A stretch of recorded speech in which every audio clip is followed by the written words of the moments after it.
بسم اللہ الرحمن الرحیم۔ عزیز بھائیوں، اللہ تعالیٰ کا ارشاد ہے فَمَنْ يَعْمَلْ مِثْقَالَ ذَرَّةٍ خَيْرًا يَرَهُ وَمَنْ يَعْمَلْ مِثْقَالَ ذَرَّةٍ شَرًّا يَرَهُ۔ فکر آخرت انسان کے کردار کو سنوارنے، اعمال کو درست سمت دینے والی سب سے مضبوط قوت ہے۔ جب انسان یہ شعور رکھتا ہے کہ ہر قول و فعل کا حساب ہونا ہے تو اس کا رویہ، معاملات اور اخلاق خود بخود بہتر ہو جاتے ہیں۔ عمل سے زندگی بنتی ہے، جنت بھی جہنم بھی۔ عمل سے زندگی بنتی ہے، جنت بھی جہنم بھی۔ یہ خاک کی اپنی فطرت میں نہ نوری ہے نہ ناری ہے۔ اب میں نہایت ادب و احترام کے ساتھ حیدرآباد ہی سے تعلق رکھنے والی اس شخصیت کو دعوت دیتا ہوں جو نہ صرف بہترین صاحب نصاب ہیں بلکہ کئی مدارس کے ناظم اعلیٰ کی حیثیت سے علمی و انتظامی خدمات انجام دے رہے ہیں۔ میری مراد فضیلت الشیخ عبدالرحمن عالم خان جامعی ندیری حفظہ اللہ ہے، جن کا عنوان فکر آخرت ہے۔ فجزاک اللہ خیرا۔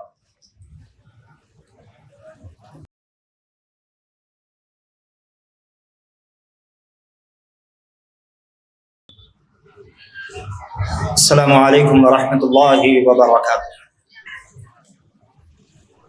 الحمد للہ رب العالمین، حمد الشاکرین، والصلاة والسلام علی خیر البریۃ محمد وعلی آلہ الطیبین الطاہرین۔ لا الہ الا اللہ وحدہ لا شریک لہ، لہ الملک ولہ الحمد وہو علی کل شیء قدیر۔ اما بعد، محترم صدر اجلاس، امیر شہری جمعیت اہل حدیث حیدرآباد و سکندرآباد، فضیلت الشیخ شفیق عالم خان جامعی حفظہ اللہ، اساتذہ اکرام، علماء عظام، دیگر سامعین، مجھے عنوان دیا گیا ہے فکر آخرت اور ہمارا کردار۔ اللہ سبحانہ و تعالی نے ہمیں ایمان کی جس عظیم نعمت سے نوازا ہوا ہے وہ 6 ارکان پر ٹکی ہوئی ہے، جسے ہم ارکان ایمان بھی کہتے ہیں۔ آخرت پر ایمان انہی میں سے ایک اہم رکن ہے جو کہ ہمیں یہ احساس دیتا ہے کہ تمہیں ایک روز اللہ سبحانہ و تعالی کے حضور پیش ہونا ہے، اور تم نے اس جہاں میں، دنیا میں جو کچھ عمل کیا ہوا ہے اللہ سبحانہ و تعالی کے حضور اس کے متعلق باز پرس ہوگی، تمہیں جواب دینا پڑے گا۔ جب یہ فکر اور احساس انسان میں زندہ ہو، نیکیاں بڑھتی ہیں، گناہ گھٹتے ہیں، حقوق ادا کیے جاتے ہیں، انسان ہر عمل دیکھ کر، سوچ کر، سمجھ کر کرنے کی کوشش کرتا ہے، عدل و انصاف سے بولتا ہے، بامقصد زندگی گزارنے کی کوشش کرتا ہے۔ یہی وجہ ہے کہ اللہ سبحانہ و تعالی نے نبی علیہ السلام نے قرآن و حدیث میں بہت سے مقامات پر جہاں کہیں نیکیوں میں اضافے اور گناہوں میں کمی کا تذکرہ کیا تو ساتھ ہی فکر آخرت اور آخرت پر ایمان کو جوڑ دیا۔ مثال کے طور پر اللہ کے نبی علیہ السلام کا یہ فرمان کہ من کان منکم یؤمن باللہ والیوم الآخر فلیصل رحمہ، ومن كان منكم يؤمن بالله واليوم الآخر فليكرم ضيفه، ومن كان منكم يؤمن بالله واليوم الآخر فليقل خيرا أو ليصمت۔ نبی علیہ السلام کا یہ فرمان کہ تم میں سے جو کوئی اللہ پر ایمان رکھتا ہو اور آخرت کے دن پر ایمان رکھتا ہو، یعنی وہ اس بات کا یقین رکھتا ہو کہ اللہ اس سے سوال کرے گا، روز قیامت اسے جواب دینا پڑے گا، تو اسے چاہیے کہ وہ رشتہ داریوں کو چھوڑے، مہمان کا اکرام کرے، احترام کرے، اور جو کوئی آخرت اور اللہ پر ایمان رکھتا ہو اسے چاہیے کہ بات کرے تو بھلی بات کرے یا پھر خاموش رہے۔ ایک اور روایت میں اللہ کے نبی علیہ الصلوۃ والسلام نے کہا ومن كان منكم يؤمن بالله واليوم الآخر فلا يؤذي جاره، تم میں سے جو کوئی اللہ اور آخرت کے دن پر ایمان رکھنے والا ہے اسے چاہیے کہ اپنے پڑوسی کو، اپنے ہمسائے کو تکلیف نہ دے، اس کے ساتھ بہتر انداز سے رہا کرے۔ معلوم ہوا کہ فکر آخرت، عقیدہ آخرت یہ انسان کو بہتر بناتی ہے۔ انسان چار لوگوں میں ہو یا اکیلے میں ہو، روشنی میں ہو کہ اندھیرے میں ہو، اپنے عمل کو بہتر سے بہتر بنانے کی کوشش کرتا ہے، اس لیے کہ وہ جانتا ہے کہ اسے اللہ سبحانہ و تعالیٰ کے سامنے جواب دینا پڑے گا۔ نبی علیہ الصلوۃ والسلام کی بعثت، یعنی آپ علیہ الصلوۃ والسلام کے نبی بلائے جانے سے پہلے عرب کا وہ معاشرہ، بلکہ تقریباً ساری ہی دنیا اس فکر سے عاری تھی۔ ان کے پاس ایسی کوئی سوچ نہیں تھی کہ جس کے متعلق انہیں جواب دینا پڑے گا۔ وہ کہتے تھے ان ہی الا حیاتنا الدنیا وما نحن بمبعوثین، جو زندگی ہے دنیا ہی کی زندگی، ہمیں دوبارہ نہیں اٹھایا جائے گا، جو کرنا چاہتے ہو اسی دنیا میں کر گزرو، جیسے جینا چاہتے ہو اسی دنیا میں جی جاؤ۔ یہی وجہ ہے کہ ہر طرح کی برائی نے اس معاشرے میں جنم لیا۔ ایک جاہلی شاعر کہتا ہے اَأَتْرُكُ لَذَّةَ الصَّحْبَاءِ عَمَدًا لِمَا وَعَدُوهُ مِن لَبَنٍ وَخَمْرٍ حَيَاةٌ ثُمَّ مَوْتٌ ثُمَّ بَعْثٌ حَدِيثُ خُرَافَاتٍ يَا أُمَّ عَمْرٍ۔ کہتا ہے کیا میں شراب اور اس کی لذت کو ایسے ہی چھوڑ دوں، بس آخرت کے وعدوں پر جیو گے، مرو گے، پھر تمہیں اٹھایا جائے گا، یہ صرف اٹکل پچو کی باتیں ہیں، اس سے بڑھ کر اور کچھ نہیں۔ نتیجہ کیا نکلا؟ ہر طرح کی برائی اور خرابی ہم اس معاشرے میں دیکھتے ہیں۔ ایسا عجیب معاشرہ جس کا کوئی قاعدہ، کوئی قانون نہیں۔ جعفر بن ابی طالب رضی اللہ تعالیٰ عنہ نے اس معاشرے کی تصویر کشی نجاشی کے سامنے ان الفاظ میں کی تھی۔ ان کے سامنے کہہ رہے تھے ایھا الملک کنا قوما اہل جاہلیت، اے بادشاہ ہم ایک جاہل قوم تھے، نعبد الاصنام نأکل المیتہ، ہم بتوں کی پوجا کیا کرتے تھے، مردار کھا لیا کرتے تھے، ونأتی الفواحش، بدکاریاں کیا کرتے تھے۔ اور معاملہ تو یہ تھا کہ ونقطع الارحام، رشتہ داریوں کا بھی لحاظ نہیں تھا، انہیں بھی توڑ دیا کرتے تھے، ونسیء الجوار، ساتھ رہنے والوں کو تکلیف دیا کرتے تھے، پڑوسیوں کا لحاظ نہیں رکھا کرتے تھے، وَيَأْكُلُ الْقَوِيُّ مِنَّا الضَّعِيفَ، ہم میں سے طاقتور کمزور کو کھا لیا کرتا تھا، کچل دیا کرتا تھا۔ یہی ہوتا ہے جب آخرت کی فکر نہ ہو، انسان کو جواب دہی کا احساس نہ ہو، وہ جانور بلکہ جانوروں سے بدتر ہو جایا کرتا ہے۔ اللہ سبحانہ وتعالی نے ایسوں ہی کے بارے میں کہا اولئک کالانعام بل ہم اضل، یہ جانوروں کی طرح ہے، نہیں جانوروں سے بدتر ہے۔ یہ اللہ سبحانہ وتعالی کے حدود جواب دہی کا احساس نہیں رکھتے، یہ قیامت کے دن کی فکر نہیں کرتے۔ اور جب احساس ہو کیا ہوتا ہے؟ ذمہ داریاں ادا ہوتی ہیں، حقوق ادا ہوتے ہیں۔ عرب کا وہ معاشرہ جہاں بعد میں بعد سال ہا سال لڑائی کیا جائے، سال ہا سال لڑا جاتا تھا، لڑائیاں ہوتی تھی، فکر آخرت کی اس سوچ نے انہیں ایک صف میں لا کھڑا کر دیا۔ وہ جو قبائلی عصبیت پر نسلیں کاٹ دیا کرتے تھے، فکر آخرت نے انہیں اخوت و بھائی چارگی کا سبق پڑھایا۔ وہ جو اپنے ہاتھوں سے اپنے بچوں کو دفن کر دیا کرتے تھے، مار دیا کرتے تھے، اس سوچ نے انہیں انہی کی تربیت پر رب کی خوشنودی تلاشنے پر مجبور کیا۔ وہ جہاں طاقتور کمزور کو کچل دیا کرتا تھا، مسل دیا کرتا تھا، فکر آخرت کے احساس نے انہیں انہی کے دفاع میں، ان کی حفاظت میں شرف تلاشنے پر مجبور کیا۔ وہ جو دن کے اجالوں میں سود کی ڈکاریں لیا کرتے تھے، رات کے اندھیروں میں فقراء کو تلاشنے لگے صدقات دینے کے لیے۔ وہ جو شراب پر جیا کرتے تھے، بدمست ہوا کرتے تھے، اس آخرت کے احساس نے انہیں اس بدنما داغ سے کوسوں دور کر دیا۔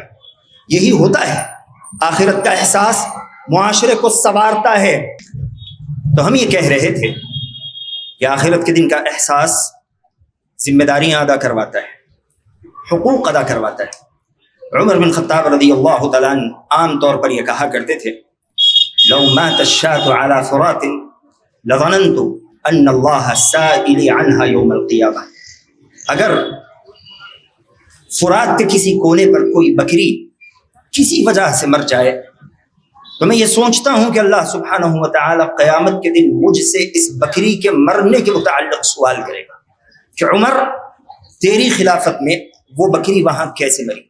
بعض روایتوں کے مطابق کہ اگر کوئی گدھا ہو کر کسی پہاڑ پر مر جائے تو عمر یہ سوچتا ہے کہ اللہ سبحانہ و تعالی عمر سے قیامت کے دن یہ سوال کرے گا کہ عمر تمہاری خلافت میں وہ گدھا کیسے مرا۔ یہ ذمہ داری کا احساس ہے۔ معاذ بن جبل رضی اللہ تعالیٰ عنہ ایک روز رونے لگے، زار و قطار رونے لگے۔ لوگوں نے رونے کی وجہ پوچھی، کہنے لگے کہ اللہ سبحانہ و تعالی لوگوں کو دو گروہوں میں بنائے گا، ایک کو جنت میں ڈالے گا، ایک کو جہنم میں۔ میں یہ سوچ کر بے چین ہوتا ہوں کہ اللہ سبحانہ و تعالی مجھے کس گروہ کے ساتھ بھیجے گا۔ کون؟ صحابی رسول جن کے بارے میں اللہ سبحانہ و تعالی نے قرآن میں فرمان نازل کیا، یہ سند دی رضی اللہ عنہم ورضوا عنہ، اللہ ان سے راضی ہے، وہ اللہ سے راضی۔ سفیان الثوری رحمہ اللہ علیہ کے بارے میں آتا ہے کان سفیان الثوری رحمہ اللہ اذا اخذ ذکر الآخرہ بال دمن، کہ سفیان ثوری رحمہ اللہ علیہ اگر آخرت کا ذکر کرنے لگ جاتے، فکر آخرت میں محو ہو جاتے تو خون کے پیشاب ہونے لگتے ہیں، اس قدر انہیں آخرت کا احساس تھا۔ اسلاف سمجھتے تھے کہ جو دنیا ہے، جو زندگی ہے، وہ آخرت کی زندگی ہے۔ دنیا یہ عارضی ہے، ختم ہونے والی ہے، نیست و نابود ہونے والی ہے۔ اس دنیا سے اتنا ہی تعلق رکھا جائے جتنی ضرورت ہے، ضرورت سے زیادہ خود کو دنیا میں نہ جھونکا جائے۔ اللہ سبحانہ و تعالی نے کہا وَمَا الْحَيَاةُ الدُّنْيَا إِلَّا لَعِبٌ وَلَهْوٌ وَلَا الدَّارُ الْآخِرَةُ خَيْرٌ لِلَّذِينَ يَتَّقُونَ۔ اللہ سبحانہ و تعالی نے کہا دنیا کی زندگی کیا ہے؟ کھیل تماشے کے سوا کچھ نہیں۔ حقیقی گھر یہ آخرت کا گھر ہے جو اللہ سے ڈرنے والوں کو عطا کیا جائے گا۔ افلا تعقلون، کیا تمہیں اتنی بات بھی سمجھ میں نہیں آتی کہ تمہیں آخرت کے لیے جینا چاہیے؟ تم دنیا کے لیے مر مٹتے ہو۔ اس دنیا کی حیثیت کیا ہے؟ اس دنیا کی حقیقت کیا ہے؟ جو انسان اس دنیا میں محو ہو جائے، نبی علیہ الصلوۃ والسلام نے اس انسان کا تذکرہ کیا۔ آپ علیہ الصلوۃ والسلام نے کہا من كانت الدنيا همه جعل الله فقره بين عينيه وفرق عليه شمله ولم يأتيه من الدنيا الا ما قدر له۔ آپ علیہ الصلوۃ والسلام کہتے ہیں جو آدمی صرف دنیا کے لیے جیے، آخرت کو بھلا دے، اللہ سبحانہ و تعالی بھوکمری اور فقیری اس کی پیشانی پر لکھ دیا کرتا ہے۔ اللہ اس کے تمام مسائل بکھیر دیا کرتا ہے، اس کا کوئی کام نہیں بنتا، اور اس انسان کو اتنی ہی دنیا مل سکتی ہے جتنی اس کے مقدر میں پہلے سے لکھی ہوئی ہے۔ اس کے بالمقابل وَمَنْ كَانَتِ الْآخِرَةُ هَمَّهُ جَعَلَ اللَّهُ غِنَاهُ فِي قَلْبِهِ وَجَمَعَ لَهُ شَمْلَهُ وَأَتَتْهُ الدُّنْيَا وَهِيَ رَاغِمَةٌ۔ نبی علیہ الصلوۃ والسلام نے کہا جو آدمی آخرت کے لیے جیے، آخرت کی فکر کرے، اللہ سبحانہ و تعالی اس کے دل کو غنی کر دیتا ہے، وہ پھر کسی کا محتاج نہیں رہتا۔ اللہ اس کے تمام بکھرے مسائل کو یکجا کرتا ہے، اس کا ہر کام ایسے ہی مکمل ہو جایا کرتا ہے، اور ایسے آدمی کے پاس دنیا جھک کر آتی ہے۔ وَأَتَتْهُ الدُّنْيَا وَهِيَ رَاغِمَةٌ، ایسے انسان کے پاس دنیا جھک کر آتی ہے جو آخرت کی فکر کرتا ہے، اور جو آخرت کی فکر نہ کرے، دنیا کے لیے جیے، دنیا کے لیے مرے، لوگوں سے تعلق دنیا کے لیے قائم کرے، رشتے ناطے دنیا کے لیے توڑ دے۔ نبی علیہ الصلوۃ والسلام کہتے ہیں کہ ایسے آدمی کو اتنی ہی دنیا ملے گی جتنی پہلے ہی سے اس انسان کو ملنے والی تھی۔ اللہ سبحانہ و تعالی کی نظر میں اس دنیا کی کوئی حیثیت ہی نہیں ہے۔ نبی علیہ الصلوۃ والسلام نے کہا لو كانت الدنيا تعدل عند الله جناح بعوضة ما سقى كافرا منها شربة ماء۔ نبی علیہ الصلوۃ والسلام کہتے ہیں کہ اگر اس دنیا کی حیثیت اللہ کی نظر میں مچھر کے پر کے برابر بھی ہوتی، اللہ اس دنیا میں ایک کافر کو ایک گھونٹ پانی تک نہ دیتا۔ اتنی بھی حیثیت نہیں۔